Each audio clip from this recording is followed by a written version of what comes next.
Hello everyone, yung topic na didiscuss namin is about a solar-powered home. So, una is the tree configuration. Meron dito na tinatawag na grid-tied, off-grid, and the hybrid. So, umpisan natin sa grid-tied. Ano nga ba ang tinatawag na grid-tied? A grid-tied solar power system is connected to the home and to the traditional electricity utility grid. This type of solar power system does not include any storage battery. So, ang key features ng isang grid-tied is there's no need for batteries. And also, lower initial setup cost siya. And net metering allows you to sell excess power to the grid. And also, it depends on the grid for backup power. And syempre, meron din siyang mga pros and cons. So, sa pros muna tayo. It is lower cost due to no need for batteries. Katulad nga nung sinabi kanina, it is lower initial setup cost. Next is ongoing savings on electricity bills.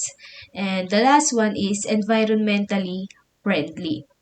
And sa cons naman niya is no power during grid outrage unless you have a backup system. Next is relies on the utility company's infrastructure.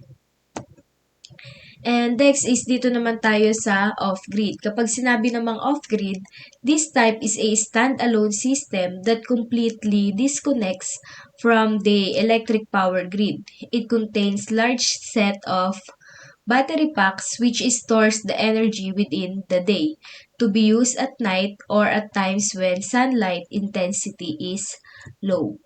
So, ang key features naman ng isang off-grid is it is a complete independence from the utility grid. So, it requires a battery bank for storing energy. Unlike sa grid-tied kanina na there's no need for batteries, dito naman sa off-grid is meron siyang, ay nagre-require siya ng isang battery tank for storage. Next is the solar panel need to be sized appropriately to meet all the energy needs for the home. So, ang pros naman ng isang off-grid is it complete energy independence. And next is ideal for remote areas without grid access. And ang mga cons naman niya is high initial cost kasi nga kailangan ng battery. Yung grid-tied kanina is low cost siya due to no batteries required. Next is batteries need maintenance and have a limited lifespan. Next, if batteries are not properly sized, power shortage may occur. So, dito sa off-grid is very kailangan yung presence ng isang battery compare sa grid-tied na hindi na kailangan ng battery. So, tignan naman natin sa hybrid. So, a grid intertied solar power system is also connected to the traditional utility power grid which contains battery backup. The addition of a battery backup enables the system to work when there is power interruption. So, ang key features ng isang hybrid is battery storage to store excess energy. Next is can supply power during the grid outrage. Next is the typically has more advanced inverters to manage power distribution. And ang pros niya is provide backup for power during outage. Next is reduce reliance on the grid. And next is more energy efficient and reliable than grid-tied alone. Ang cons naman niya is more expensive than grid-tied due to battery storage. Katulad lang din siya ng off-grid na nagkakos siya ng expensiveness and ng high initial cost dahil sa batteries. Next is batteries need maintenance and eventual replacement. So, ang off-grid at ang hybrid is pareho na nagre-require ng batteries for storage of energy. Dito makikita natin ang isang solar-powered home in grid tied. So, how a solar-powered home in grid tied really works. So, in terms of solar power generation, the solar panel on the roof capture the sunlight and converts it into electricity. So, in DC power siya, and this DC electricity is then sent to an inverter which convert it into AC power, na which is this type of power is used by home appliances. This type of electricity used by most of the home appliances. So for powering the home, the AC electricity is used to power your home's electrical needs. And any access of electricity when you're producing more power than you're using is sent back to the grid, typically through a net metering system. This means that your utility company may credit you for the extra power, which can offset your electricity bill. And in terms naman of grid support, during times when your solar panels are not producing enough power, like at night or an overcast days, the grid supplies electricity to your home. And essentially, you are still connected to the utility grid and can draw power when needed. But the goal is to minimize your reliance on the grid by generating your own power during the daylight hours. So let's talk more about the grid tied. In grid tied type, the solar power system is being connected in parallel to the electric supply that goes inside the house and only function during the day. And excess energy that is being produced is then fed into the grid. So since there is no battery backup nga sa grid tied, it does not produce power at night. Kaya sinabi na nagpa-function lang siya during the day. And during brownout and solar power system is also shutdown state. Hence, does not produce electricity. And its main purpose is to save electricity. In fact, when the solar array's ratings matches the electric consumption, zero bill can be attained. And when the solar array ratings exceed the day and night electric consumption, the system will be able to produce excess power which will be paid by the distribution utility. Andito naman yung mga grid-tied basic parts. Una dyan is the solar panel. Next is the grid-tied inverter, which is meron siyang two category, yung with or without limiter and square wave or pure sine wave. Next is the DC circuit breaker, the DC surge protection device, the AC circuit breaker, the AC surge protection, and the time delay switch, and the DC or AC electrical wires, and the MC4 connectors, the solar rail, and the clamps. So, i-discuss natin yan isa-isa. Unahin natin dito sa solar panels. The heart of a solar power home is the solar panels. A typical solar cell will only produce around whole a volt by connecting them together in series inside the panel. A more useful voltage is achieved. Most small solar panels rated 150 watts or below are rated as 12 volts, while larger solar panels are 24 volts naman. A 12-volt solar panel produces around 14 to 18 volts when put under a load. This allows a single solar panel to charge up a 12 volts battery. Incidentally, if you connected a voltmeter up to a solar panel when it is under a load, you may well see voltage readings of up to 26 volts. This is normal in an open circuit on a solar panel. As soon as you connected the solar panel into circuit, this voltage level will drop to around 14 to 18 volts. Solar panel can be connected together to create a solar arrays. The output of a solar arrays is computed much like a battery. So, meron siyang dalawang connection, the series and the parallel. So, series connection increases the voltage while current remains the same. While sa parallel connections naman is, ang nag-i-increase is the current while the voltage naman yung nagre-remain as the same.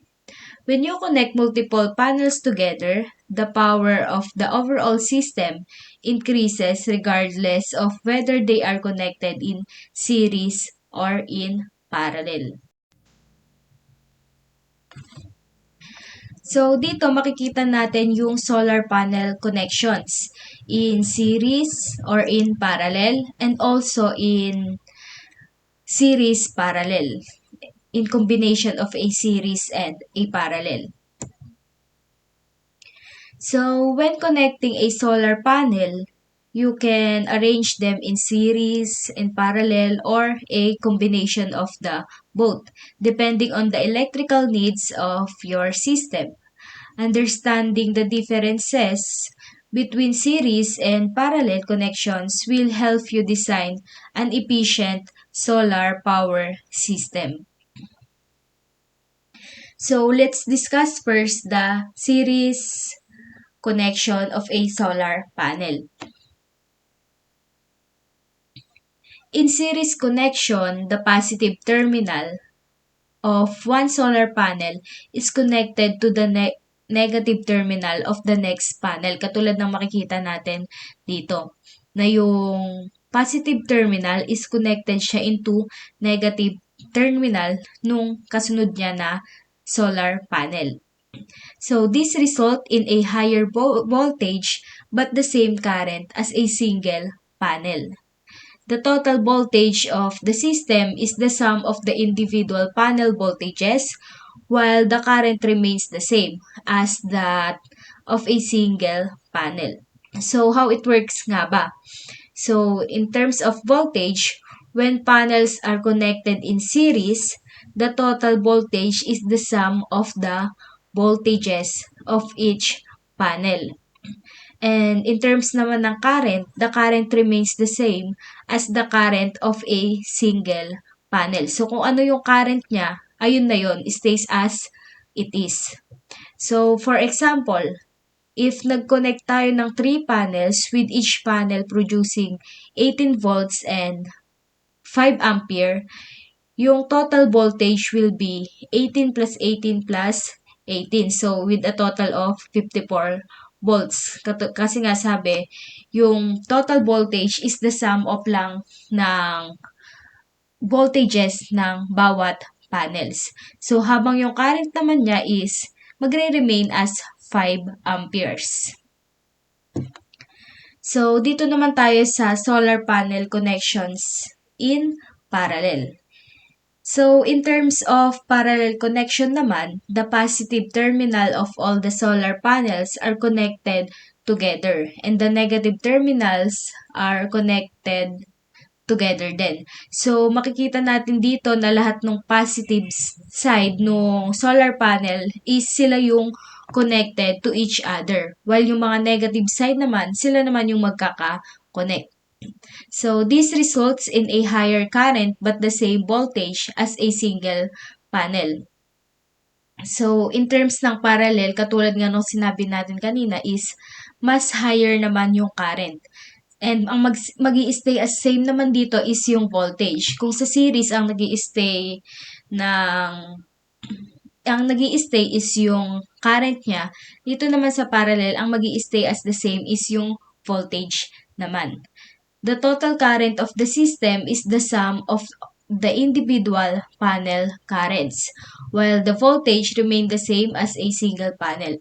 So, how it works naman as in connected in parallel. So, in terms of voltage, the voltage of the system is the same as the voltage of the panel, katulad ng anong sinabi natin kanina.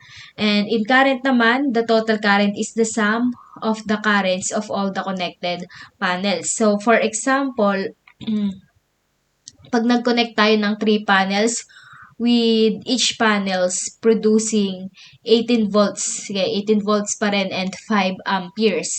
So, yung magiging total voltages naman niya is 18 volts pa rin. While yung total current niya is magiging 5 plus 5 plus 5. So, total of 15 ampere.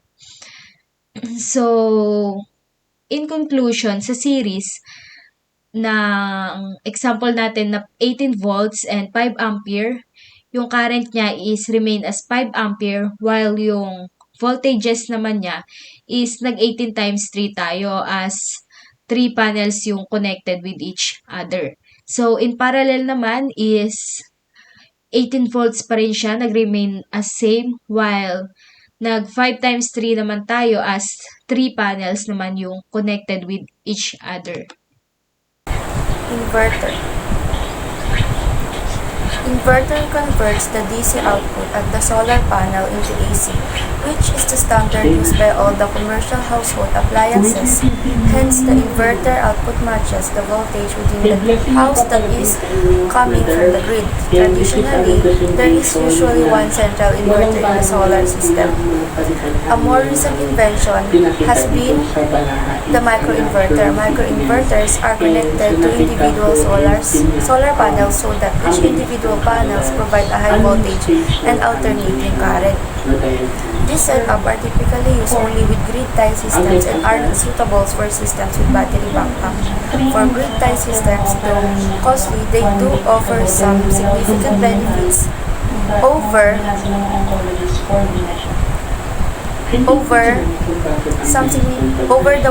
the more traditional central inverter. A grid-tie inverter unique characteristics over the other type is it automatically shut down the system when there is a power interruption. So, as a consumer, meron tayong available na inverter na mahal and mura. So, nasa sa'yo na rin yun kung ano yung prefer mo or ano yung kasya sa budget mo na gusto mong bilhin na inverter. So, simply, inverters converts DC output to AC. Yung household appliances kasi gumagamit yun ng AC. So, need ng inverter sa mga solar panel para i-convert yung AC to AC. As is pure sine wave inverters. This type output voltage in the form of sine waves. Utilities also provide sine wave output. Because of these pure sine wave inverters usually needed if you're going to be tied to the grid. Typically, you need pure sine wave inverters for sensitive equipment, never TVs, CFL light bulbs, and appliances with AC motors, microwaves, and generators. Pure sine wave inverters are capable of producing cleaner, smoother, quieter, and more reliable electricity to operate appliances and electronics without interference. Technology sells a range of pure sine wave inverters of varying capacities to fit your solar installations and your energy needs. Their sine wave inverter is the modified sine wave inverters. In pure sine wave inverters, the AC power produced by the inverter very closely matches an actual sine wave. In modified sine wave inverters, the polarity of Raphia switches from positive to negative. When looking at the wave, it has a stair-step square pattern where polarity is flipped back and forth. The choppy wave can negatively affect more delicate, sensitive equipment. If you have medical equipment you need to power, such as CPAP machine, you won't be able to use modified sine wave inverter. Additionally, in many cases, you'll hear a hum with the device attached to a modified sine wave inverter. The only advantages of this type is over pure sine wave is that this is much cheaper. So, as a summarization, yung modified pure sine wave is cheaper siya kay pure sine wave. kapag gagamit ka ng modified sine wave, makakarinig ka ng mga hangin sa appliances. If yung appliances na yun, meron siyang motors. Lalo na if yung mga appliances and na hindi naman basta-basta, lalo na yung mahal yung mga modern na appliances, hindi siya kakayanin ng modified sine wave inverters. So, kung pag-uusapan dito is yung functionality, mas maganda yung pure sine wave. Pero, medyo pricey nga lang yung magagastos. DC circuit breaker. So, DC circuit breaker sometimes referred to as the PV disconnects are placed between the solar panels and the inverter, or in some cases built into inverter. Just like a typical circuit breaker, it acts as an overcurrent protective device. Short circuit on the part of a solar array may produce a high value of current which might damage the inverter or the system as a whole. Before it happens, the DC circuit breaker acts as an automatic switch disconnecting the inverter from the solar array. It may also serve as a manual switch if there is a need to turn the solar power system off or isolate the solar panel from the rest of the system. So basically, this is circuit breaker, nag-act siya as overcurrent protective device. Yung ano nga ba yung nagiging dahilan ng overcurrent? Mga nagiging cause nito is yung short circuit or electrical or other electrical anomalies. Yung short circuit, so dun tayo sa may solar panel. Yung short circuit kasi sa solar panel, nagpo-produce yan ng high value current na pwedeng maging damage sa inverter.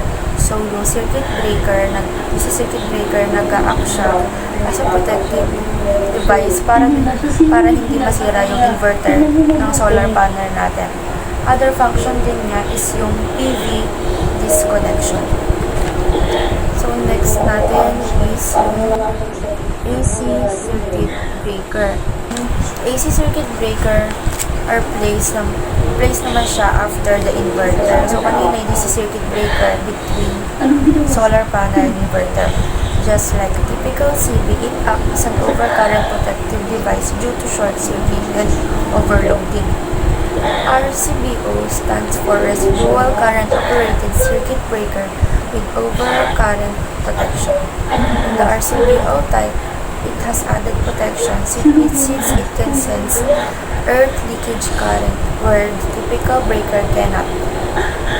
It has a capability to trip when somebody touches a live wire, thus protecting the people around it. It may also serve as a manual switch if there is a need to turn the solar power system. So, additional info lang natin sa may circuit breaker. Merong 5 basic components using every circuit breaker. Number 1 is tripping or protective mechanism, also known as trip unit. This triggers the operating mechanism once an electrical fault happens. Number 2, operating mechanism opens or shuts the breaker to fulfill its protective role. Pangatlo is molded frame, outer protective and supported base of most breakers. It shelters the other component of the breaker, providing insulation. Arc cues, located near the contacts. Cues prevent damage and mostly heat from intervening with the circuit breaker's functionality and move apart when a fault occurs. Contacts. There are 3 types of contacts. Una dito is yung RT, auxiliary or main contacts that are used to ensure optimal airflow inside the breaker. So, yung next naman natin is yung DC surge protection device. The SPD generally protects the system from power surge or more appropriately called voltage transients. SPD directs this excess power to the ground in PV system. Since solar panels are heavily exposed in the environment, Transient voltage primarily caused by lightning, either indirectly or directly. Multiple intercorrection within the power cables is very susceptible to electromagnetically induced transients where power surge could also arise. Transient voltage is the occurrence of very high voltage in a very short duration of time, around tens to hundreds of microseconds. Exposure to these transient voltages may cause a catastrophic component damage leading to system failure.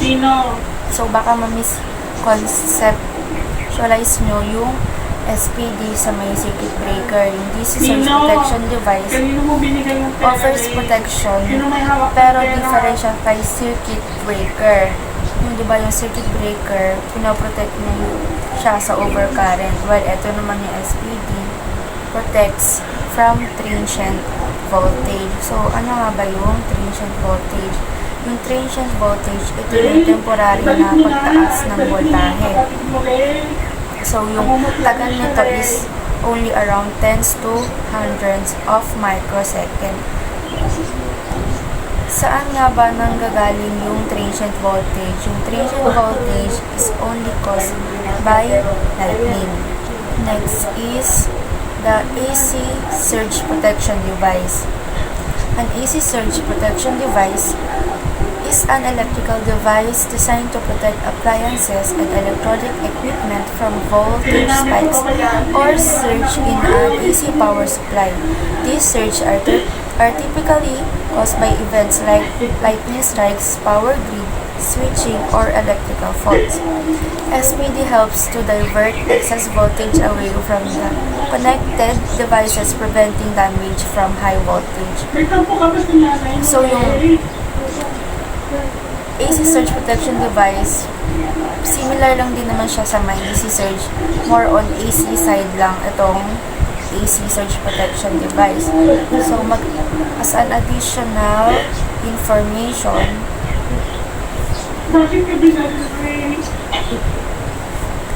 ano nga ba yung importance ng SPD? Yung una is preventing damage. SPDs can prevent damage to expensive electronic equipment such as computers, TVs, and appliances caused by power surge. Number 2 is protecting data. Damages to electric equipment can lead to data loss, and surge protection can help prevent this. Number 3 is improving reliability by protecting equipment from surge. SPD can help ensure the long-term reliability of electrical systems. Time delay switch. This can also be called as power on delay. It delays the turning on any electric device for a desired time interval. This device serves its useful purpose usually when brownout occurs. After a brownout, when the power has been already restored, there is a tendency of power surge which may damage the system if it is being turned on right away. To prevent this, time delay switch delays the turning on of the system for a minute or even a bit more. So let's proceed to the next one, that is called net metering. So what is net metering? Net metering allows customer of distribution utilities or DUs to install an on-site renewable energy or RE facility not exceeding 100 kilowatts in capacity so they can generate electricity for their own use. Any electricity generated that is not consumed by the customer is automatically exported to the DU's distribution system.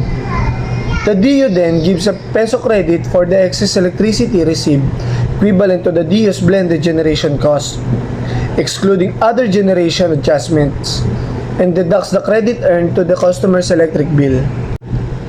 So we're all wondering if net metering already available in the Philippines? On May 27, 2013, the Energy Regulatory Commission adopted ERC Resolution 09, Series of 2013, approving the rules enabling the net metering program for renewable energy. This resolution was published on May 10, 2013 in newspapers of general circulation in the country and took effect 15 days thereafter. Thus, the net metering rules took effect in the Philippines on July 24, 2013. the net metering program is available only to on-grid distribution system or DUs connected to the transmission grid. So next question is, what benefit will I get if I go into net metering? By generating electricity for own use, you reduce the amount of electricity you buy from your local DU. The rate of savings realized on electricity generated for own use is equivalent to the DU's retail rate consisting of charges for generation, transmission, system loss, distribution, subsidies, taxes, and other charges. You can also earn peso credits on any excess electricity exported to the DU equivalent to the DU's blended generation cost, excluding other generation adjustments. The peso credits earned is the use to reduce your electricity bill. Who are qualified to participate in the net metering program? DU customers who are in good credit standing in the payment of their electric bills to their DU are qualified to participate in the net metering program for renewable energy. These customers are referred to in the rules as qualified end user or QE. These are the consequences of not applying for net metering. In this case, that solar power system is being installed and doesn't apply for net metering, any excess energy that is being fed to the grid will be billed to the customer. Example is when the solar array is rated at 5 kilowatts and the load consumption is only 4 kilowatts, the system will have an excess of 1 kilowatt, which will be sent to the grid. This excess energy will pass through the meter, hence will be billed to the owner. Is there any way besides net metering that a customer having a solar power system producing excess energy during the day and yet will not pay for it? This can be achieved by using an inverter with limiter. This device limits the power that the system will dissipate. It automatically detects the maximum power that the system can provide without the excess being sent to the grid. So let me show you how the circuit connection looks. And this one is the recommended AC for maximum safety. And this one is how the solar energy works from solar panel to panel board. And the last one is how the circuit breaker looks from outside to inside. Sa sample problem, find the proper wire size of a grid-tied PV system consisting of 3 GA solar panels connected in series with specs of at the previous slide. So, ang step po natin, look at the ISC rating of PV cell. Makikita natin sa likod ng GA solar panel, yung ISC PV rating na 9.75 ampere, short circuit current yung nalagay. Ngayon, ang ISC natin is 9.75 ampere, siya na magiging IPV natin. Step 2, multiply by 2 factors, radiance and continuous duty. O IPV new. Ang IPV natin is 9.75 ampere, multiply natin siya sa 1.25. Kaya magiging 15.23 amperes. Step 3 naman, refer on the table 310.15 for the size of the wire. Ngayon, pagka binalik natin dun sa may table, makikita natin na ini-indicate ng number 14 THHN with an ampacity of 25 amperes. Pero makikita din natin na since yung number 14 AWG is not the best practice for PV system. Kaya ang gagamitin natin is yung number 12 THHN with ampacity of 30 amperes. Ngayon, ang step 4 natin, ampacity correction due to ambient temperature. So, alam naman natin na yung Pilipinas is nasa temperature ng around 37 degrees Celsius. Makikita natin sa table 310.15 na ini-indicates doon na 30 times 10, 30 times 0.91 is equals to 27 amperes. Step 5 naman, ambient temperature adjustment due to roof wire distance. For 1/2, in above the roof, 37 plus 22 is equals to 59 degrees Celsius. The table 310.15 indicates 27.0.71 is equals to 19.17 amperes. Since 19.71 amperes is greater than 15.23 amperes, our selected number 12 wire will fit the system. Step 6. Since there's only 2 wire inside the conduit, this step can now be bypassed. Pwede na po natin i-bypass yung step number 6. Step number 7, adjustment due to voltage drop. Ang voltage drop natin is 3%. Gagamitin lang natin yung formula na VD is equals to 2IR. And magiging VD is equals to 2 times 9.3 times 12.9 times 25 over 6,530 is equals to 0.92 volts. Yung 9.3 po na yun, makikita natin sa just solar panels. Yan, yung voltage drop natin, 0.92 over 32.26 times 100% is equals to 2.85%. Ngayon, since 2.85% is less than 3%, our selected number 12 wire will fit the system. On the previous problem, in case the voltage drop exceed 3%, let's say 5%, the additional computation as it follows. Since the initial selected wire is 12, number 12, THHN, make a one-step higher adjustment. Select initially number 12, THHN. Voltage drop 2 times 9.3 times 12.9 times 25 all over 10,380 is equals to 0.058 volts. Ngayon, ang percentage voltage drop natin is 0.058 over 32.26 times 100% is equals to 0.18%. Select number THHN as the final wire to be used in the system. Note that K, direct current constant, this is a constant representing the direct current resistance for a 1,000 circular mills conductors that's 1,000 feet long. At an operating temperature of 75 degrees Celsius, the direct current constant value you should use for a copper is 12.9 ohms and 21.2 ohms for aluminum conductors. The K constant is suitable for alternating current circuits where the conductors do not exceed number 1 over 0. Circuit breaker sizing. First thing to consider in sizing a CV or PB system is the ruling in PEC, which states that PB circuit current is continuous. Thereby, the maximum OCPD rating is 125% of the maximum current. PEC 2017 Article 6.90.2.2b and Article 6.90.2.3b. So the PEC categorized the R photovoltaic circuit continuously. And to compute our current, kung ano yung maximum current, dagdagan lang natin ng 25% and yun na yung size ng circuit breaker. Therefore, in reference to the problem in conductor sizing, on the DC side, the max current is 15.23 ampere. So we multiply by 125%, that is 19.4. So wala tayong mabibili na exact current na 19.04 ampere. So titingnan natin sa table, ang pinakamalapit na pwede natin gamitin ay 20 ampere circuit breaker on our DC side. On our AC side, since the inverter rating is 1 kilowatt, dividing this by 220 volts, so the formula for current is power divided by voltage. So dividing this by 220 volts, the current will be 4.5 ampere.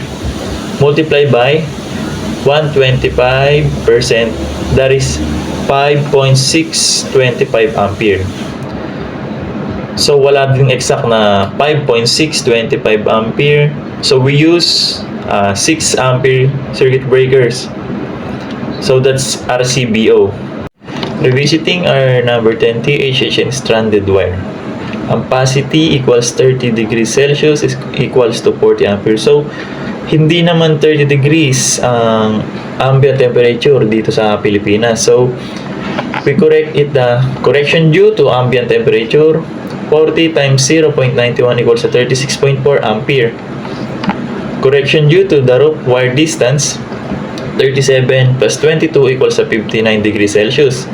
36.4 times 0.71 equals to 25.8 ampere. So we get our final ampere for our number 10 THN stranded wire. That is a 25.8 ampere. Next is SPD or surge protection device. The role is simple in sizing of surge protection device. Basically, the UC rating of the SPD should match the system voltage or a bit higher, 15% to 25% for SPDs to attain the longer lifespan.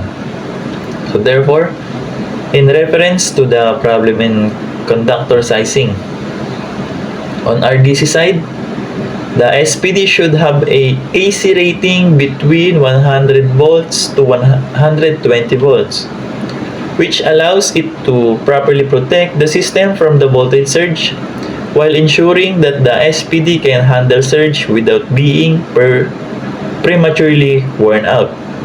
So on our AC side, the SPD should have a UC rating between 230 volts to 275 volts, which aligns with the common operating voltage for AC systems and provides the necessary protection from surge while also prolonging the lifespan of the device.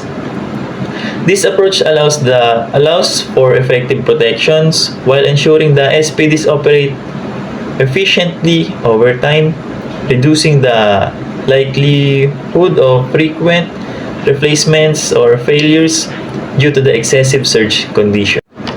So sabi lang dito sa SPD na para mas mapahaba natin ang lifespan ng ating SPD, it should be a little higher than the system voltage. Once again, dapat mas malaki lang ng bahagya yung UC rating dun sa system voltage. Nominal discharge current or I sub N. In the context of surge protection devices, SPDs refers to the peak value of surge current with an 8/20 waveform that the SPD can withstand for 15 surges without failing. Next is the maximum discharge current, Imax. Refers to the highest current a surge protection device SPD can handle during a surge event without being damaged or failing. This rating is important because it defines the ability of the SPD to protect the system during extreme voltage surge, such as those caused by lightning strikes or switching operations. So next is the maximum continuous operating voltage, UC. Is the highest voltage that a surge protection device SPD can safely handle under normal operating conditions without becoming damaged or degraded. This rating indicates the maximum voltage that can be applied to the SPD continuously during standard operation without affecting its performance. Last is the voltage protection rating, VPR, also known as U sub P, is a key specification for a surge protection device SPD. It indicates the maximum voltage that the SPD will allow to pass through the protected equipment during a surge event. Essentially, it shows the clamping voltage, the voltage at which the SPD will begin to conduct and divert the surge energy to the ground, protecting the connected equipment from the high voltage spikes. Next is solar panel orientation. On those countries located at the northern hemisphere, solar panels should be facing south direction for maximum sunlight. So, ayun nga, yung mga bansang located sa northern hemisphere should face the solar panels south direction for the maximum sunlight. While in the southern hemisphere, it should face north. So since the Philippines is above equator, It's belong to the northern hemisphere. The solar panel should be facing south direction for maximum efficiency. A general rule for optimal annual energy production is to set the solar panel tilt angle equal to the geographical latitude. Essentially, the closer a solar panel is located to the equator, the more the panel should be pointing straight up. The closer the panel is to the poles, the more they should tilt towards the equator. Therefore, in Philippines, the solar panel tilt should be 12 degrees to 14 degrees. Next is zero bill. So, how to compute zero bill? Compute your monthly average kilowatt per hour. Use 300 kilowatt over months. So, convert to daily usage. 300 kilowatt over months divide by 30 days equals 10 kilowatt per day, or equal siya sa 10,000 watt per day. So here are some certain point of analysis. Yung 10,000 watt per day dapat ma-produce ng solar setup natin during the time na nag-ooperate ito. So alam naman natin na the solar powered home can be operate during the time that there is a sunlight. So gaano ba katagal yung sikat ng araw sa Pilipinas? Referring to our weather bureau, this tells us that the sun peak here in the Philippines is around 4.5 to 5.5 hours per day. So, hindi naman 24 hours may sikat ng araw sa Pilipinas. So, that's why in order to get our solar area rating, we just divide 10,000 watt per day to 5 hours per day. So, we can get 2,000 watts. Pero meron itong certain error for the computation. Because ang pinag-uusapan dito ay sikat ng araw. Magdadagdag tayo ng bahagya around 10%.